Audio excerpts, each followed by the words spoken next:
Mariamu ananyanyua macho yake juu, anakutana na macho ya Yesu meupe yasiyokuwa na hatia na maneno ya matumaini kwa kusema, inuka, nenda zako, usifanye dhambi tena.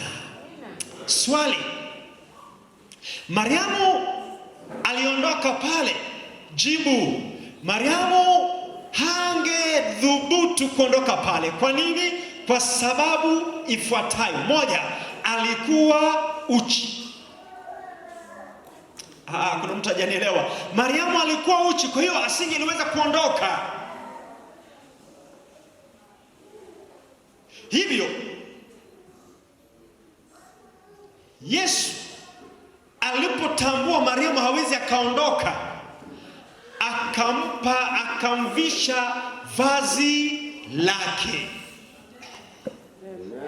Kumbe tunapokuwa hatuwezi tukaondoka, tutaondoka endapo tutavikwa vazi la haki ya Yesu. Tutakapokuwa tumevaa vazi la haki ya Yesu, tutaondoka, tutakwenda na kutangaza habari ya Yesu Kristo, kwamba Yesu anaokoa, kwamba Yesu anakuja, kwamba Yesu ndiye muumbaji wa vitu vyote vilivyopo mbinguni na hata duniani. Tukiwa na vazi la Yesu hatuwezi tukaionea haya Injili, kwa sababu ni nguvu iletayo wokovu.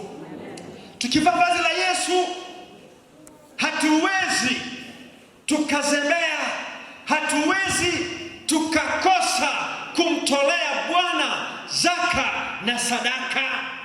Tukivaa vazi la Yesu tutatoa vyote kwa kusema, yote natoa.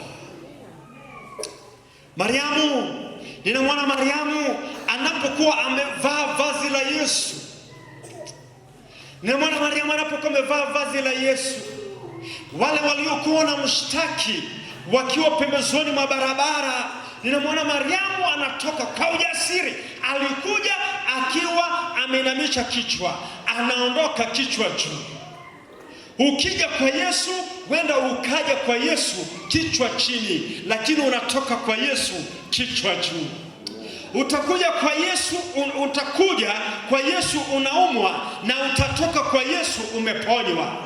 Utakuja kwa Yesu umekata tamaa, utatoka kwa Yesu umejaa matumaini.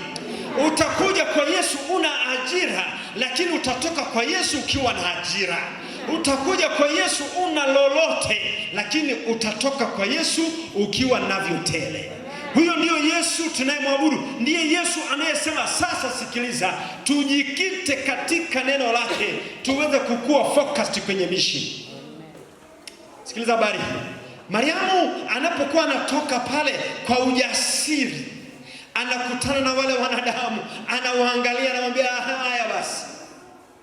Mariamu anatamba kwao. Mariamu anatamba kwao.